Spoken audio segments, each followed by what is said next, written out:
Akhirnya setelah libur minggu lalu, chapter terbaru One Piece yang ke-1099 rilis pakai judul Pasifist.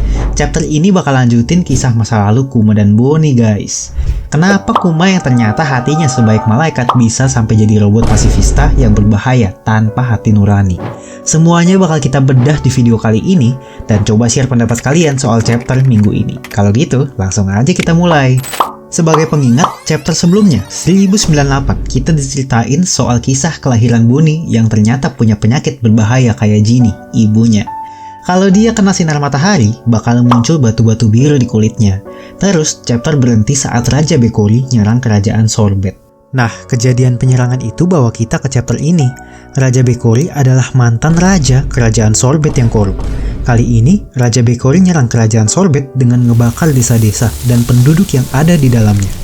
Dia bilang aksinya ini terinspirasi dari apa yang terjadi di kerajaan Goa, lebih tepatnya di Grey Terminal.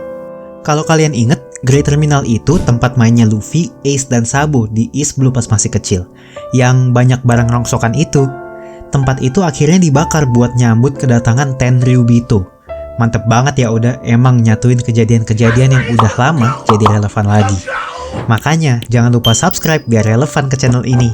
Balik lagi ke cerita, karena nggak tahan akhirnya Kuma kalahin semua pasukan Raja Bekori dan nyelamatin kerajaan Sorbet. Kejadian ini nantinya bakal jadi sejarah yang dikenal sebagai Sorbet's One Man Revolution, atau bahasa Indonesianya revolusi satu orang. Gokil emang si Kuma ini, kuat banget guys. Gak cuman itu, Kuma juga diangkat sama rakyat sebagai raja kerajaan Sorbet yang tetap tinggal di gereja tua sama Boni. Tapi, Kuma itu cuman raja pilihan rakyat aja guys. Raja yang sebenarnya mimpin kerajaan Sorbet adalah Bulldog. Raja lama mereka sebelum Bekori akhirnya diangkat lagi.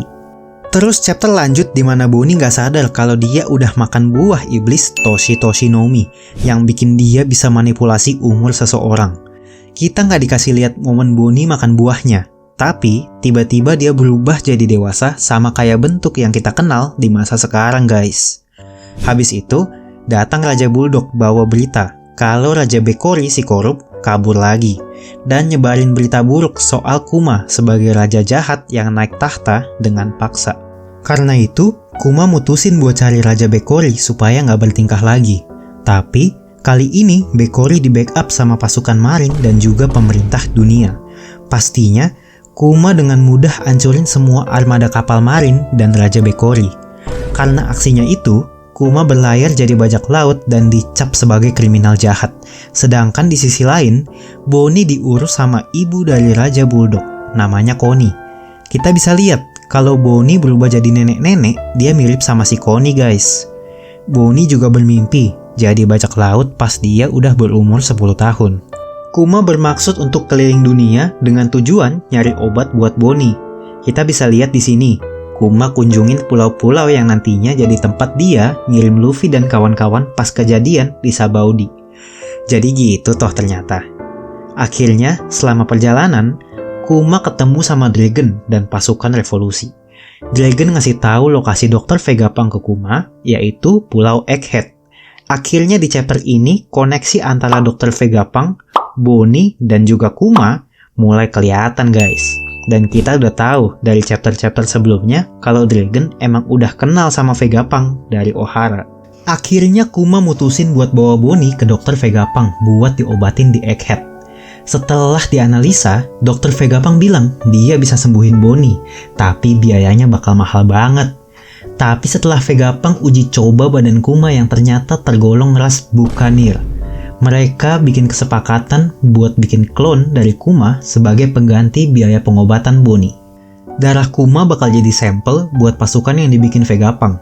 Dia bilang, pasukan robotnya bakal bisa tembak laser buat ngalahin orang-orang jahat dan punya badan yang kuat buat pantulin peluru. Kuma pun seneng karena Vegapunk adalah orang baik yang bisa dipercaya. Mungkin ini alasan dia ada di dunia ini, kata Kuma. Vegapunk bilang kalau Kuma adalah orang suci. Sementara itu, semua percakapan mereka didengar sama Saturn. Katanya, dia punya rencananya sendiri. Balik lagi ke Egghead, Kuma bilang kalau dia bukan orang suci, tapi dia cuma orang yang cinta damai. Kalau di bahasa Jepang, tulisan katakana dibaca pasifista. Dari situlah inspirasi Dr. Vegapunk namain pasukannya nanti Pacifista. Nah, Pacifista yang pertama kali muncul sekitar 15 tahun lalu, sejarahnya baru kebongkar sekarang di chapter 1099. Tapi, kenapa sih Saturn kira-kira nguping percakapan mereka ya guys? Apa iya sebenarnya Saturn itu ayah biologisnya Bonnie? Ada berbagai macam teori kesebar di internet soal itu, tapi gimana menurut kalian? Coba komen di bawah. Mungkin chapter minggu depan bakal terkuak lebih banyak lagi misteri. Karena selanjutnya yang ke 1100 harusnya, biasanya, sepantasnya bakal ada sesuatu yang spesial. Tenang, semuanya bakal kita bahas. See you next video.